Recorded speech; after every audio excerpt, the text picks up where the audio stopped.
वो कौन प्राप्त करते थे? स्वयं नारद मुनि उसको प्राप्त कर लेते थे।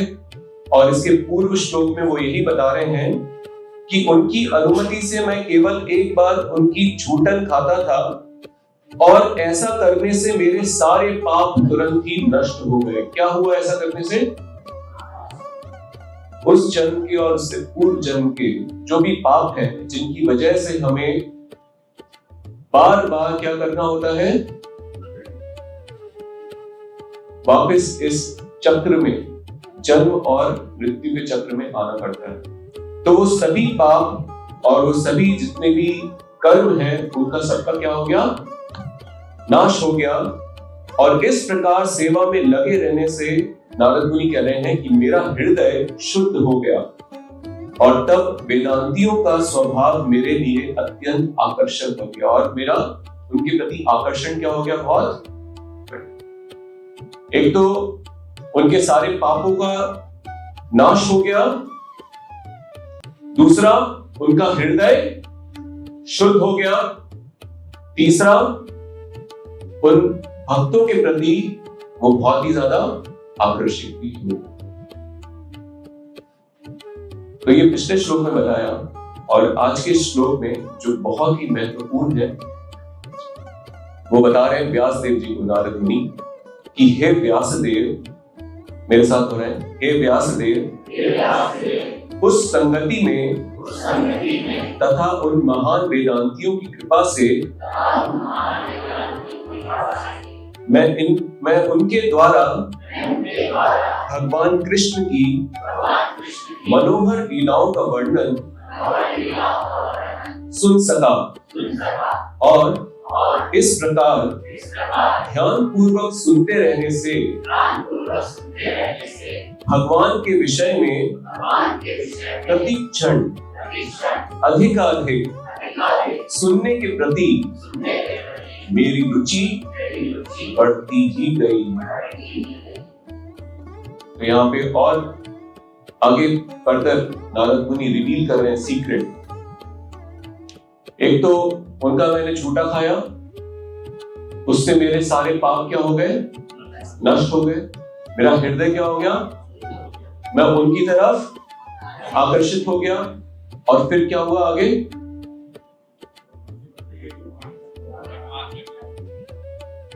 उनकी कृपा से मैं उनके द्वारा भगवान की मनोहर लीलाओं का वर्णन सुन सका। उनकी कृपा से, क्योंकि जो भगवान के शुद्ध भक्त होते हैं, ये भगवद गीता में बताया है, प्रोसेस क्या है भक्त के पास जाने का, शुद्ध भक्त से भगवान के विषय में ज्ञान प्राप्त करने का।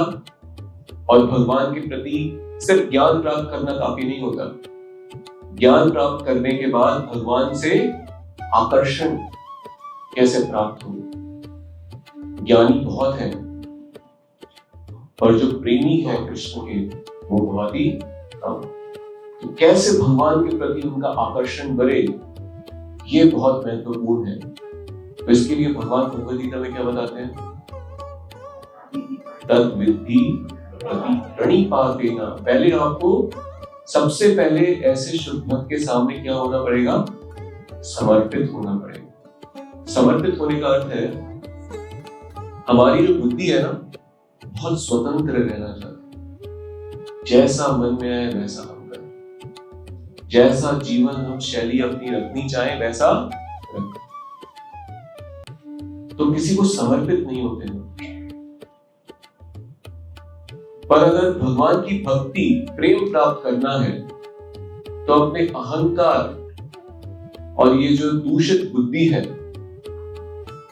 इससे हमें दूर रह के क्या होना होगा? भगवान को समर्पित होना ही होगा। तो सबसे पहले भगवान कृष्ण बता रहे हैं तद विद्धि प्रणिपातेन। सबसे पहले आपको भगवान को समर्पित होना या ऐसे शुद्ध भक्त को समर्पित होना। समर्पित मतलब जैसा वो कहे वैसा हम अपनी बुद्धि से नहीं, अपने अहम से नहीं, अहंकार से नहीं। प्रणिपातेन।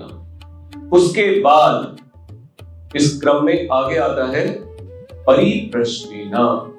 उसके बाद क्या करना है? हमें उनसे पूछना है मैं कौन हूं। 4 विषय हैं मुख्य, और वो विस्तार हो जाते हैं धीरे धीरे, उसमें सब्जेक्ट्स जो है बढ़ते जाते हैं, टॉपिक्स बढ़ते जाते हैं। मुख्य 4 चीजें हैं जो हमें समझना। सबसे पहला क्या? मैं कौन? सृष्टि क्या है? भगवान कौन? मेरा उनसे संबंध। ये 4 मुख्य चीज। प्रश्न बाद में आएगा, पहले क्या होना है? भगवान को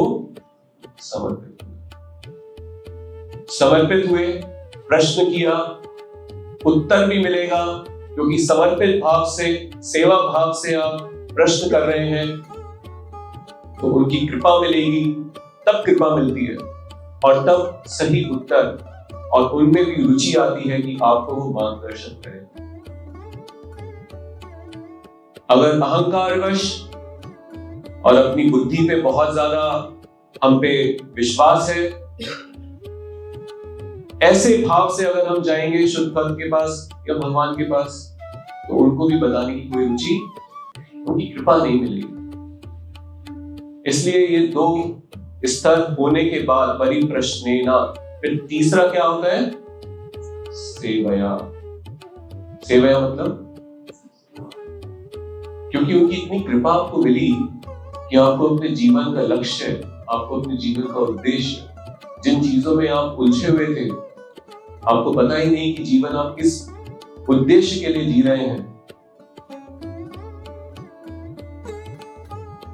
खो गए हैं संसार में और भाग रहे हैं दौड़ में। तो जहां हम दिन, महीने, साल, उम्र, हमने बाल अवस्था, यौवन अवस्था, जरावस्था, कितने वर्ष, और केवल एक जन्म का नहीं, कितने जन्मों से हम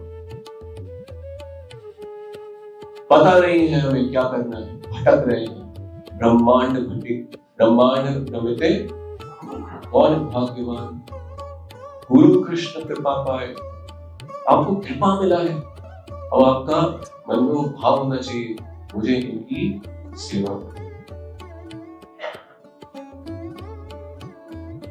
और जब सेवा करेंगे, उसके बाद उपदेशन्ति ते ज्ञानम ज्ञानिनस् तत्त्वदर्शिनः, तब वो शुद्ध भक्त और अधिक कृपा करते हैं, और आपको भगवान और भक्ति के विषय के जो गुह्य तत्व हैं, जो बड़े बड़े ज्ञानी, योगी, तपस्वी, उनको प्राप्त कर पाना बहुत मुश्किल है। ऐसे रहस्य भक्ति के, और जो बहुत ही आपकी साधना को सरल बना दे, जिससे आप बहुत तीव्रता से भगवान की तरफ आकर्षित होते हैं, बढ़ते हैं।